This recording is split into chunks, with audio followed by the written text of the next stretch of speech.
Sweep. You're Locked on the New York Rangers, your daily podcast on the New York Rangers. Part of the Locked On Podcast Network, your team every day.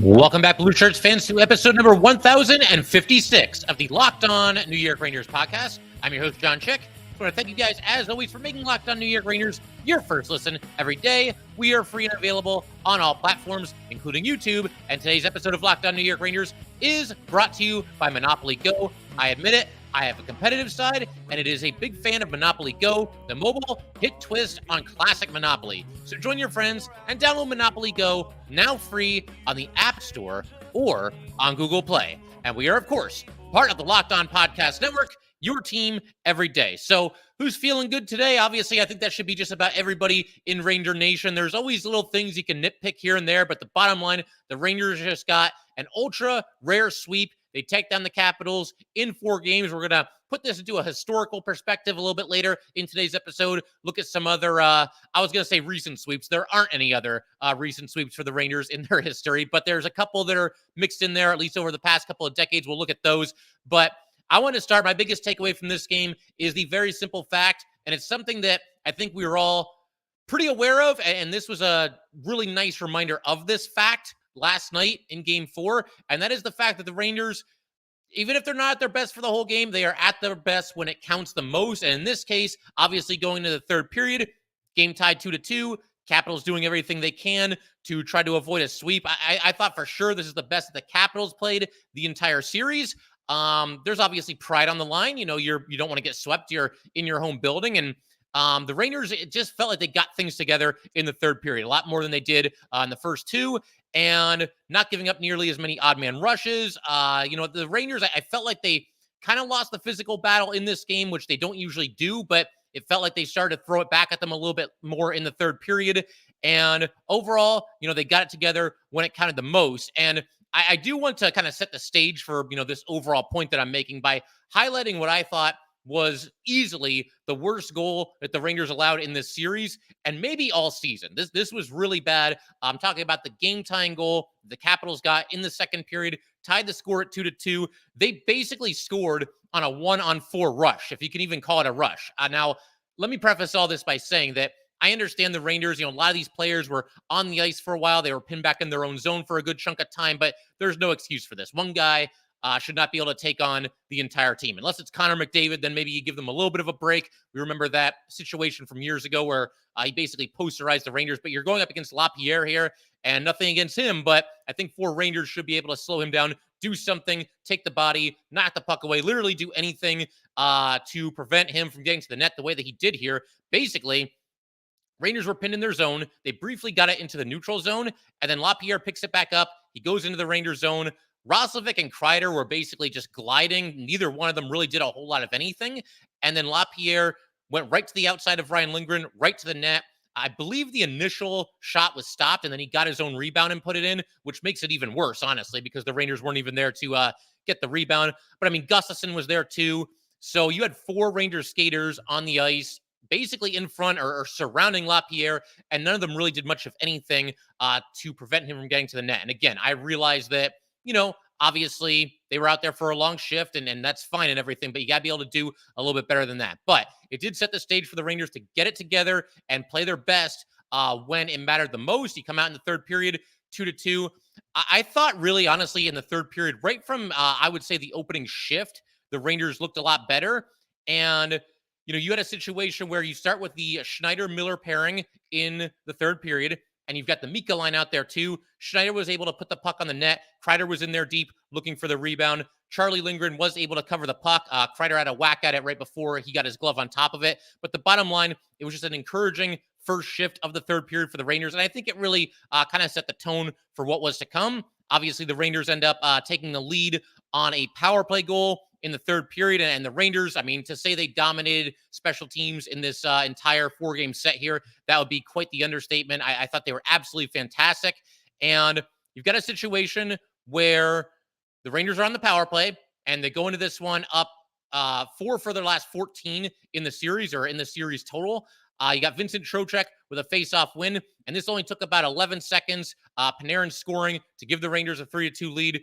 Basically, Panarin's got the puck. He's dancing up the right side, and he passes back to Adam Fox. And as Panarin had the puck, he kind of pulled a couple of the defenders with him, and that gives, obviously, Fox some real estate. He passes over to Mika. Mika's got some room to operate, and Panarin, all the while, is circling the net, coming back out the other side. Mika hits him there. Panarin turns, shoots, and scores, and gives the Rangers the 3-2 lead. So that was awesome to see as well. But it just felt like in the third period, doing things a lot better. There were, like I said, not as many odd man rushes for the Capitals, because that was a problem early in this game. I mean, the Rangers were getting some rushes too, but that's not really their game, and that's not when they're at their best, and that's not the kind of hockey that, I mean, you could win a game like that every now and then, but to play that way through the entire Stanley Cup playoffs, you're kind of playing with fire if you're just going to trade rushes up and down the ice with everybody. The Rangers eventually got that under control, and I thought they were very structured in the third period as well. You saw them running their 1-3-1, frustrating the Capitals, not giving them a ton of great chances. Maybe toward the end, the Caps, they're pressing for the equalizer, a couple of decent looks. But again, they got back to their structure, did the Rangers, and held the Capitals to just 7 shots on goal in the third period. So obviously they tightened things up a little bit. Now, of course, the Rangers themselves in the third period only had 7 shots on goal, but they were playing with a lead. And like I said, they got back to emphasizing defense and just found a way to get it done. And Rangers are moving on. First team in the Stanley Cup playoffs to punch their ticket to the second round. We'll play the winner of Islanders Canes. We'll see what happens there. Canes are up 3-1. We'll see how it all shakes out. But again, I thought that the Rangers, they played their best when they needed to. And honestly, the second intermission up to that point in the game was probably as good as I felt about this game the entire way. Because like I said, the Capitals did play better. They were playing with some urgency. Felt like this game more so than any other was the game where the Caps kind of possessed the puck quite a bit more often than, the previous 3 games. And again, they're desperate and they're looking to avoid the sweep, and more power to them for coming out and playing well. But the bottom line is, again, the Rangers buckled down when they absolutely had to, and that was just awesome to see because, again, going into the third period, that's when I was feeling best because I said, you know what, the Rangers have been here. We've seen the Rangers excel in the third period all season long. It's a tie game. This is where they thrive. They'll figure it out. They'll find a way to get the job done. And nothing about this game was perfect, but they found a way. They dug deep and they got it done. And do they need to play better in the next round? I would say they probably do, a little bit better. Certainly, I don't think they would have gotten swept against some other team in the NHL. But, if they were playing say the Canes or, one of these other elite teams, whoever it might be, the big name teams that a lot of people are picking to win the Stanley Cup, I could see this series maybe being 2-2 right now. I think that's at least possible. But again, Rangers, they found a way, they got it done, and I just love the fact that they didn't let the Capitals breathe. They didn't give them any hope. They played with a lot of urgency, specifically in the third period in this game. Didn't want to let them off the mat, didn't want to give them a chance to have any hope whatsoever. They got the job done, they got the sweep, and they get a little bit of time off now, which, as we've seen in the past for this Ranger team, tends to be a good thing far more often than not. Anytime they have a lengthy break, they come back and they're sharp as attack, and obviously we hope that's the case when we see the Rangers playing in round 2. But we're going to keep everything rolling in just a second. I want to shift our attention to the bread man, Artemi Panarin. Obviously, he's going to be under a microscope this entire playoff run, not just from Ranger fans, but I think from general hockey fans as well, because, he struggled badly in the playoffs last year. And, man, it's been like night and day watching him in the playoffs last year versus this year. So we're going to talk about the bread man. Also going to talk a little bit about who the Rangers might be playing next. As I said, that series is ongoing between the Canes and the Islanders. Couple other things as well. We'll give out an unsung hero, and we'll do all that fun stuff in just a second. But first, definitely want to let everybody know that today's episode of Locked On New York Rangers is brought to you by FanDuel. It is playoff time in the NBA and the NHL. Baseball is in full swing, and FanDuel is your place to bet on every game. Right now, new customers get $150 in bonus bets guaranteed. That's $150 win or lose. Bet on everything from slap shots to home runs to slam dunks, all on an app that is safe, secure, and super easy to use. What are you waiting for? Visit FanDuel.com/lockedon and make your first bet an automatic win. FanDuel, America's #1 sportsbook. And today's episode of Locked On New York Rangers is also brought to you by Gametime. Gametime is an authorized ticket marketplace of the NBA, which makes getting playoff tickets even faster and even easier. Prices on the Gametime app actually go down the closer it gets to tip-off. With killer last-minute deals, all-in prices, views from your seats, and their lowest price guarantee, Gametime takes the guesswork out of buying NBA tickets. Save up to 60% off buying last minute for sports, concerts, comedy, theater, etc. Save even more with exclusive in-app deals on select seats ahead of the game or the event. Save even more when you choose a section and let Gametime choose the seats. Take the guesswork out of buying tickets with Gametime. Download the Gametime app, create an account, and use code LOCKEDONNHL for $20 off your first purchase. Terms apply. Again, create an account and redeem code LOCKEDONNHL for $20 off. Download Gametime today. Last-minute tickets, lowest price, guaranteed.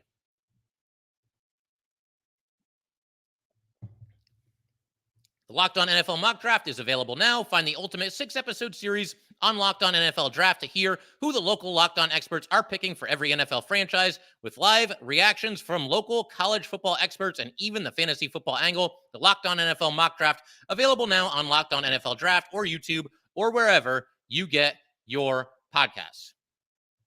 All right, so let's go keep everything rolling. Let's talk about the bread man. Obviously, again, night and day, this series versus what we saw from him against the Devils last year. He just looks like he's playing with a lot more grit, obviously a lot more confidence, a lot more assertiveness, and apparently more physicality too. We've seen a couple of times where he's bodied somebody. Obviously, that big hit on TJ Oshie in game 2. That's the one that obviously had a lot of people talking. But, it's just the little things with Panarin. We can look at the points and everything, and look, he's got 2 goals and an assist in 4 games. It's fine. It's not like a staggering number, especially by Breadman's very lofty expectations. But I think more importantly, he's just playing the right style of hockey at this time of the year. There were Rangers with more points in this first round, but that's nice to know that, Breadman hasn't really gone off yet, and yet the Rangers just swept their opponents. So, hopefully the best is yet to come for him in that department. We see a couple games where he just completely takes over the way that he did at times in the regular season. We're certainly going to have to do an episode. We got a lot of time here. There's a lot of time between now and the Rangers' next series. And obviously, as Ranger fans, we're not used to this. But we're going to have to hone in for sure on Mika Zibanejad and Vincent Trocheck. I thought those were maybe the 2 best Rangers on the ice. Igor Shesterkin, too, although, goalies kind of in their own category.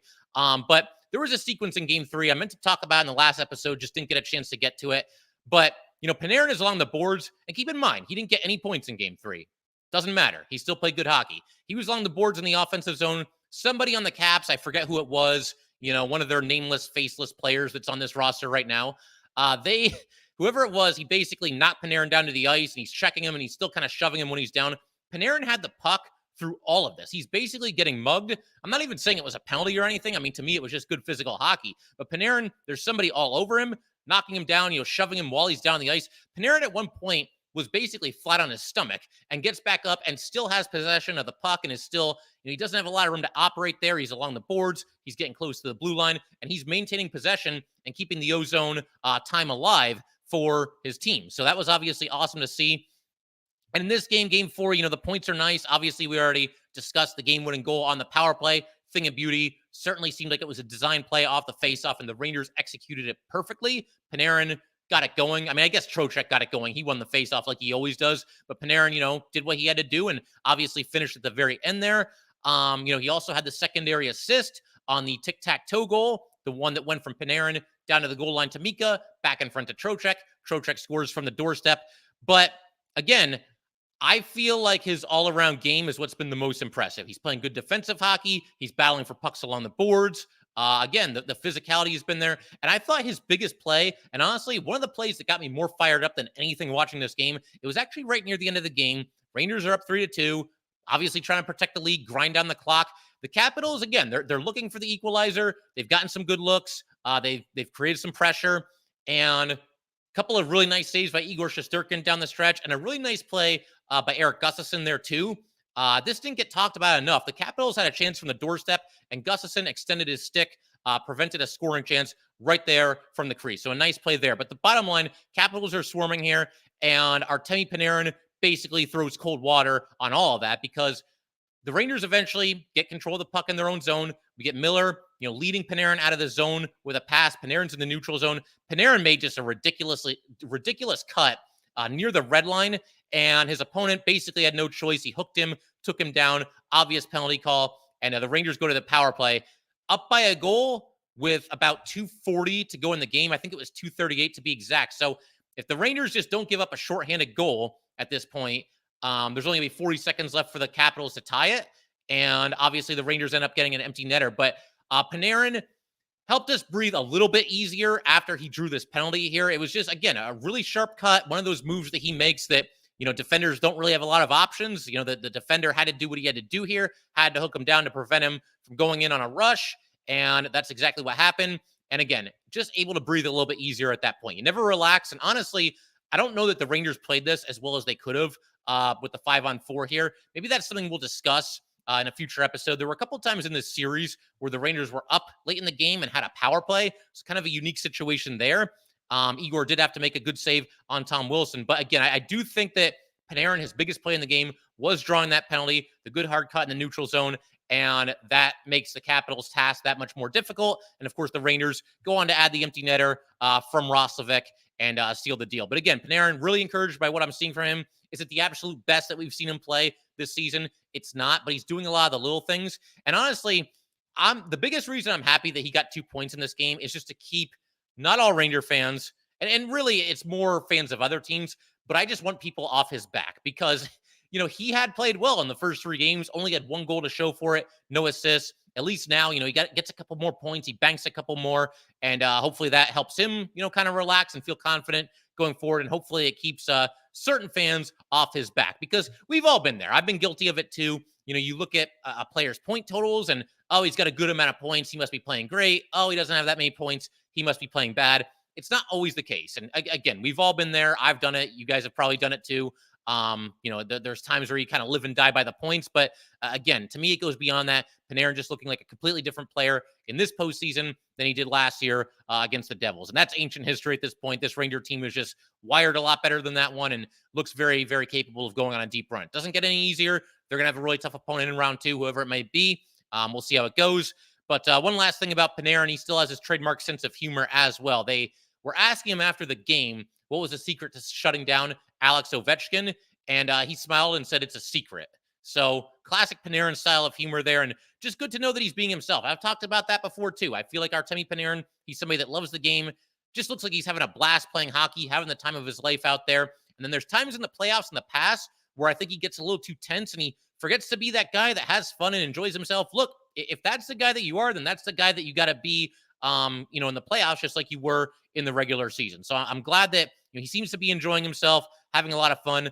There was a great still image circulating on social media. He was shaking Tom Wilson's hand after the game and just kind of smiling. And somebody, forget who it was. I don't remember who it was, but the caption was like, this picture was 3 years in the making or something along those lines.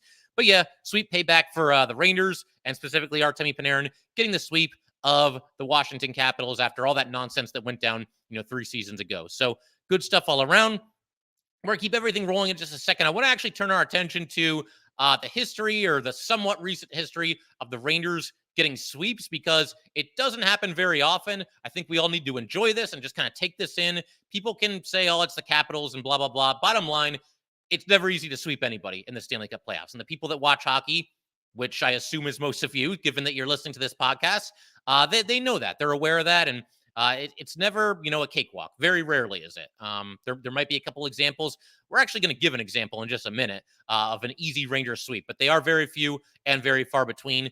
We'll get to that and a bunch of other stuff. Going to give out the Unsung Hero Award as well. We'll do that in just a second. First, though, we definitely would like to let everybody know that today's episode of Locked On New York Rangers is brought to you by Monopoly Go. All right, game off. We got to pause here to talk about Monopoly Go. I know what you're saying, flag on the play. You already talked about that, but there's just so much good stuff in this game.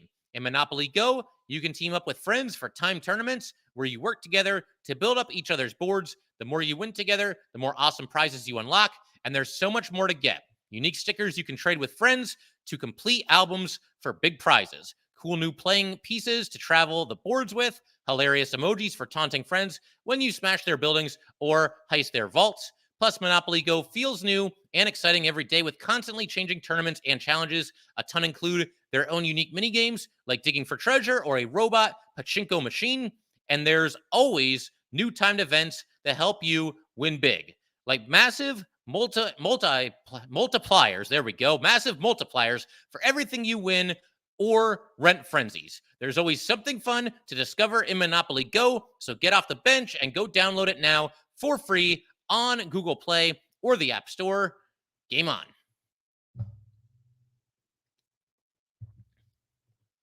All right, so I tweeted out, it was a joke, but at the same time, it's not a joke. After the game was over last night, I said, all right, so what are we supposed to do now? Because Ranger fans, and you guys know, anybody that's been rooting for this team any amount of time, you're not used to this. The Rangers very, very, very rarely sweep anybody. They don't usually get it done in 5 games either. It feels like every Ranger playoff series, win or lose, it's always going to go at least 6 or 7 games, especially in recent history. You know, the last 3 years here put together, including this year. So yeah, I mean, what do we do? Do we just watch the other series? Do we enjoy fans of other teams kind of losing their minds and having to sweat it out? Do we root for the Canes and Islanders to just destroy each other? That seems to be a pretty popular option among Ranger fans right now. Do we actually root for the Islanders to beat the Canes, to extend that series, make the Canes, expand as much energy as possible if they even end up winning the series? You know, we'll see. I think at the very least, maybe you want the Islanders to win one more just to extend that a little bit longer and, again, make the Canes expand as much energy as possible. But to put this into perspective, you know, the Ranger history of sweeping teams, we're only going to look at the last 30 years because that's how long I've been a Ranger fan. Their most recent sweep, I'll give everybody a chance to think about it. Which team did the Rangers most recently sweep? And bonus point, which year did that happen? Anybody got a guess? You can pause the episode if you have to. Okay, here's the answer. The Rangers' most recent sweep of any team in the Stanley Cup playoffs was against a team that no longer exists. That was the Atlanta Thrashers in 2007. They moved to Winnipeg, and they are now the Jets. But that year, first round of the playoffs, Rangers were the 6th seed. Thrashers were the 3 seed, but that was kind of misleading. There were 3 divisions back then. The Thrashers won their division, and it was the weakest of the divisions. So that was kind of a good draw for the Rangers. You kind of wanted to be the 6th seed if you weren't going to have home ice in the first round anyway. That was not a bad place to be at all. And the Rangers sweep them. The sweep included a 7-0 win for the Rangers in Game 3 at the Garden. They closed it out 4-2 at the Garden in Game 4. And these, by the way, this series here, these were the only 4 playoff games that the Atlanta Thrashers ever played. So if you play, you know, on a high school team, a college team, maybe you're like in an adult league or something like that, whatever team you're on right now, you and your teammates have won as many Stanley Cup playoff games as the Atlanta Thrashers ever did. The Rangers saw to it personally in 2007 there, once again sweeping them out of the series. Just a dominant run for the Rangers that year in that 4-game series, what turned out to be a 4-game series. They only trailed in Game 4. They were down 1-0 and down 2-1. Other than that, they led every game the entire way. And fun fact that I'll throw at you guys, current New York Ranger Blake Wheeler, he's actually a former Atlanta Thrasher. He wasn't on that team that got swept by the Rangers. He hadn't quite gotten there yet. But bottom line, yeah, there is at least one former Thrasher still kicking around, and he just so happens to be on the Rangers. And the other sweep, and this is one that I think people might remember a little bit more vividly for a couple of reasons. First of all, it's against the Islanders, so you've got the rivalry aspect. So there's that. This also occurred in 1994. So we know what happened then. The Rangers were on their way to winning the Stanley Cup championship. But this series was absolutely ridiculous. It's about as one-sided as a playoff series can possibly be, as much of a butt kicking as you will ever see. Listen to some of these stats. First of all, Rangers that year were the President's Trophy winners. We've covered that on here. And obviously, hopefully that, you know, alleviates some concerns that, oh, the trophy's cursed. That trophy is not nearly as cursed as people make it out to be. But the Rangers won the President's Trophy. Islanders were the 8th seed. This was not only a sweep. Listen to the final scores of these games. From games 1 through 4 here, you got the Rangers winning 6-0, 6-0 again, 5-1, and 5-2. The Rangers actually trailed 2-0 in Game 4, obviously came storming back to win it. And the Rangers in those 4 games outscored the Islanders 22-3. We might honestly never see that again. First of all, I feel like sweeps now are a little bit more rare than they used to be. And in fact, the Rangers are going to be the only team that sweeps in the first round. I'm almost positive that everybody else at least has one win without looking at it. But we might never see, even if there is a sweep, nobody's going to outscore anybody 22-3 ever again. I just can't see that happening in today's NHL. And of course, this was also the most recent time that the Rangers played the Islanders in the playoffs. If the Islanders can win 3 more games in a row, then we finally get Rangers-Islanders again. We will see what happens there. But obviously, again, that kind of spearheaded the Rangers on their playoff run. They go on to win the Stanley Cup that year. That's awesome. One other thing that I want to point out here, too, with this sweep of the Capitals, again, only their third in the last 30 years. The Rangers will not play another game until at least Monday, May 6th, because the NHL currently, for some of the series, they have Game 7s scheduled for Sunday, May 5th, and they're not going to start round 2 before round 1 is over. The NHL never does that. So the earliest the Rangers could possibly play, Monday, May 6th, they're going to be out for more than a week. But as we've discussed on this podcast, the Rangers do tend to do better when they have a lot of time off. It seems to bode well for this team. We saw it early this season. There was a Monday through Friday that the Rangers had off, and they came back and they played great after that. The one that was really notable was right after the All-Star break. Rangers were really scuffling in the month of January. They get the All-Star break, and they come out in February, and they go 11-1. So, again, responding to the long layoff. And we just saw it right now against the Capitals. The Rangers actually finished their regular season last Monday. So they went quite a while without playing. There was quite the layoff, and it felt like the Rangers got done a little bit earlier than a lot of other NHL teams. And obviously, it worked well for them again because they came out and they swept the Capitals and mostly dominated the series. There was some good pushback for the Caps in Game 4, but overall, the Rangers were mostly in control, got the job done, did what they had to do. And again, that long break is something that the Rangers respond very well to. And you never know. I mean, there's 2 schools of thought, like, if you're off for too long, are you going to kind of lose your edge, lose your effectiveness? Are you going to be a little sloppy the first game back?